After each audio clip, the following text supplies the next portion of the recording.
j'aimerais donner aux gens un défi. Je suis curieux. Je voudrais que tous ceux qui nous écoutent, pour les 7 prochains jours, essayent quelque chose. Si vous pouviez nous donner 1 à 3 choses différentes que nous pourrions faire différemment ou éliminer quand une pensée vient à nous. Ou bien lorsque nous réagissons d'une certaine manière. Ou s'il y a une chose que si on éliminait, 1, 2 ou 3 choses. Et si on le faisait tous les jours, pendant 7 jours, alors on commencerait à avoir d'incroyables changements dans nos ressentis, à se sentir mieux, plus vivant, plus aimé. Quelles seraient ces choses ?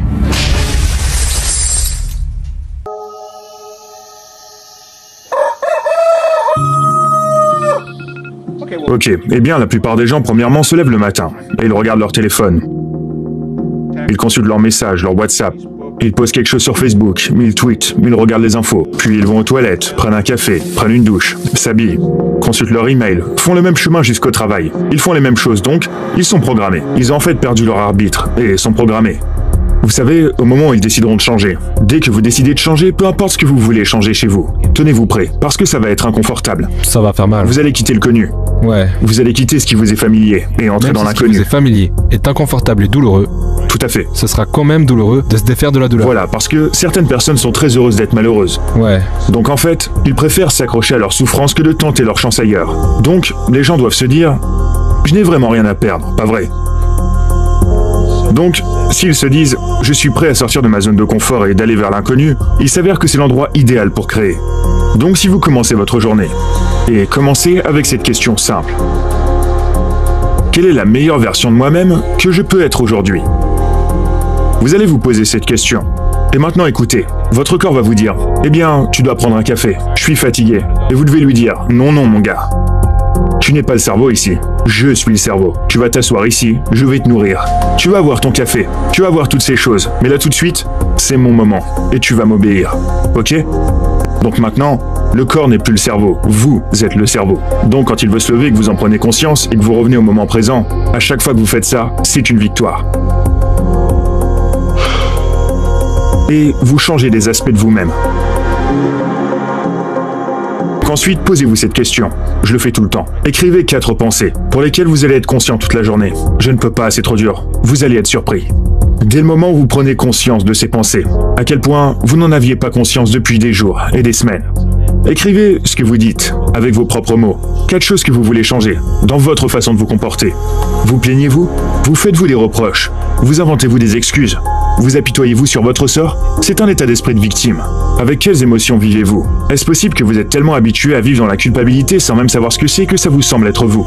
Autorisez-vous votre énergie à descendre. Devenez conscient de ces états d'esprit et de corps, et passez-les en revue. Et dites-vous, ça, c'est mon ancien moi. Ensuite, demandez-vous, quelles sont les pensées que je veux assimiler dans mon cerveau ? Et commencez à les assimiler et à les ressentir. Quel comportement vais-je adopter aujourd'hui ? Quel choix vais-je faire ? Un jour, la durée d'une vie. Et comme vous l'avez fait, refaites-le. Répétez l'intégralité du processus.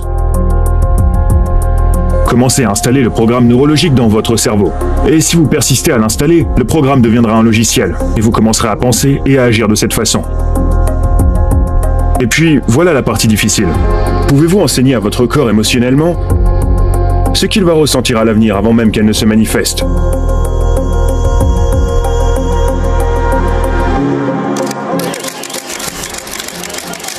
Et ne vous levez pas avant de ressentir cette émotion. Maintenant, entraînez-vous à cela, pendant quelques jours. Et ensuite, voyez si vous pouvez rester dans cet état. Et observez soudainement toutes ces portes étranges s'ouvrir à vous. Les synchronicités, peu importe ce qu'elles sont. Deuxièmement, prenez du temps à la fin de la journée. À la fin de la journée, avant de vous coucher. Et dites merci pour votre vie. Et ressentez de la gratitude. Et enseignez réellement à votre corps la sensation que ça procure. L'empreinte émotionnelle de la gratitude. La gratitude signifie que vous recevez quelque chose. Si je vous donne quelque chose qui a de la valeur, vous me direz merci, parce que vous le ressentirez, pas vrai? Donc, lorsque vous recevez, vous dites merci. Donc, la gratitude est le meilleur état d'esprit quand on reçoit. Donc, les gens n'acceptent, ne croient et ne se soumettent qu'aux pensées qui sont alignées à leur état émotionnel. Donc, si vous êtes dans un esprit de gratitude, toutes vos pensées vont directement imprégner votre corps. Si vous vous dites « je me sens bien, je suis riche », Et si votre corps est programmé pour être négatif et vous dit « non, tu ne l'es pas », votre pensée va s'arrêter là. Donc quand vous élevez votre esprit, il y a environ 1200 réactions chimiques différentes qui se produisent dans votre corps et qui commencent à restaurer et à rétablir votre corps dans un esprit de gratitude. Et donc nous avons mené des recherches pour prouver ça. 10 minutes. Juste pour ressentir ça. De tout votre cœur. C'est tout. Troisième chose, qui est très importante. Prenez du temps. Peu importe quand. Asseyez-vous et fermez les yeux. Et commencez simplement à étendre votre conscience dans l'espace autour de vous et ressentez le juste. Prêtez-y attention et soyez-en davantage conscient. Le fait d'élargir votre conscience contribue à réduire vos hormones de stress et crée des ondes cérébrales plus cohérentes. Je le fais actuellement. C'est juste de l'entraînement. C'est juste de l'entraînement. Et plus vous le faites, mieux vous le ferez. Waouh.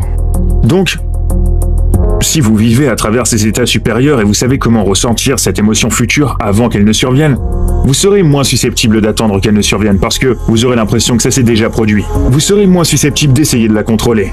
Vous saurez qu'à partir du moment où vous perdez ce sentiment, vous serez juste déconnecté et vous devrez retourner à cet état. Et quand vous maîtrisez ça, aucune personne, aucune chose, aucune expérience ne pourra vous l'enlever. Maintenant, vous avez le pouvoir. Et si vous comprenez les lois qui soutiennent la création, alors vous serez moins susceptible d'entrer en rivalité et de vous précipiter pour obtenir ce que vous voulez. Vous saurez que ça viendra à vous. Donc selon moi, je pense que la vie déroule de nos propres initiatives. On n'a pas besoin d'aller dans une école antique de sagesse dans l'Himalaya. C'est à nous de prendre des initiatives. Et quand vous faites face aux défis qui se présentent à vous dans la vie, avec un esprit supérieur, vous allez commencer à traverser ces épreuves.